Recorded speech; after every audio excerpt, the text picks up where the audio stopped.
Welcome to Telugu one. YS Jaganmohan Reddy 5 సిఫార్సులు, YS Bharathi Reddy 5 సిఫార్సులు, YS Avinash Reddy 115, Vijayasai Reddy 15 సిఫార్సులు, మిథున్ రెడ్డి 25, మధుసూదన్ రెడ్డి ఫైబర్ నెట్ అంతకుముందు ఎండి 75 సిఫార్సులు, ఎంపీలు ఎమ్మెల్యేలు ఒక్కొక్కరు సగటున 2 నుంచి 3 సిఫార్సులు. ఏంటి సిఫార్సులు అనుకుంటున్నారా?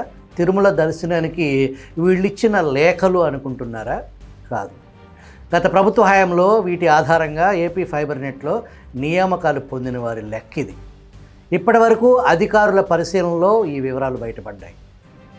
వైసీపీ పాలనలో ఫైబర్ నెట్ కార్యాలయంలో ఉపాధి పొందిన వారి సంఖ్య ప్రాథమికంగా 1255గా తేలింది. దస్త్రాల పరిశీలన ఇంకా కొనసాగుతూనే ఉంది.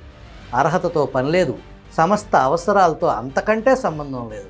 తమ పార్టీ కార్యకర్తలకు ఉపాధి కల్పన కేంద్రంగా జగన్ ప్రభుత్వం ఫైబర్ నెట్ను మార్చేసింది. పోనీ నియామకాలు నిర్దేశిత నిబంధనల ప్రకారం జరిగాయి అంటే అదీ లేదు. వైసీపీ ముఖ్య నేతలు, ఎంపీలు, ఎమ్మెల్యేలు ఏ ఒక్క ఫోన్ కాల్ లేకుంటే, కనీసం వాట్సాప్ మెసేజ్ అది లేకుంటే నేతల తరపున వచ్చి హుకుం జారీ చేస్తే చాలు, వారి పేర్లను పేరేల్స్లో చేర్చి అడ్డగోలుగా జీతాలు చెల్లించారు. ఇప్పుడు ఆ లెక్కలు వెలికి తీసే పనిలో కూటమి ప్రభుత్వం ఉంది. ప్రస్తుతం సంస్థలో పనిచేస్తున్న వారిలో ఎంతమందికి నియామక పత్రాలు ఉన్నాయి, వారి సేవలు సంస్థలకు అవసరమా అనే కోణంలో ఆరా తీస్తున్నారు.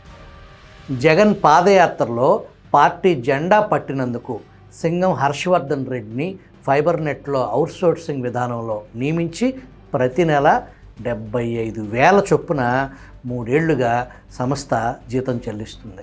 విజయసాయి రెడ్డికి సన్నిహితంగా ఉన్న ప్రభుత్వ ఉద్యోగికి చెందిన 2 చెల్లెళ్ళు 3 ఏళ్లుగా సంస్థలో ఉద్యోగాలు నిర్వహిస్తుండడం గమనార్హం.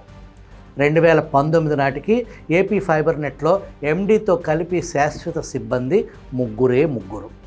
వైసీపీ అధికారం చేపట్టాక కాంట్రాక్ట్ అవుట్సోర్సింగ్ విధానంలో నియామకం పొంది ప్రతి నెలా జీతాలు తీసుకుంటున్న వారి సంఖ్య 1,360కి చేరింది. ప్రతి నెల 4 కోట్ల జీతాల రూపేణా ఈ సంస్థ చెల్లిస్తుంది. ఆ జాబితా ఆధారంగా ఎవరెవరు ఎక్కడెక్కడ పనిచేస్తున్నారనే వివరాలను అధికారులు సేకరిస్తున్నారు. ఇదే ఫైబర్ నెట్ కేసుకు సంబంధించి దీంట్లో చంద్రబాబు అవినీతి చేశారని ఆ కేసులో జైలు నుంచి చంద్రబాబు బెయిల్ తీసుకుని బయటకు రావాల్సి వచ్చింది.